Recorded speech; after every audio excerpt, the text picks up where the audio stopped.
ஓம் ஆறுமுக அரங்கமகா தேசிக சுவாமிகள் திருவடிகள் போற்றி.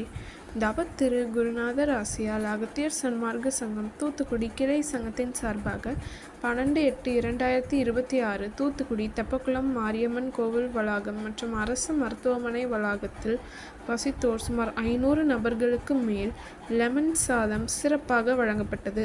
வழங்கியவர்கள் கத்தார் மற்றும் சென்னை தொழிலதிபர் மற்றும் இன்ஜினியர் திரு எம். பூபதி.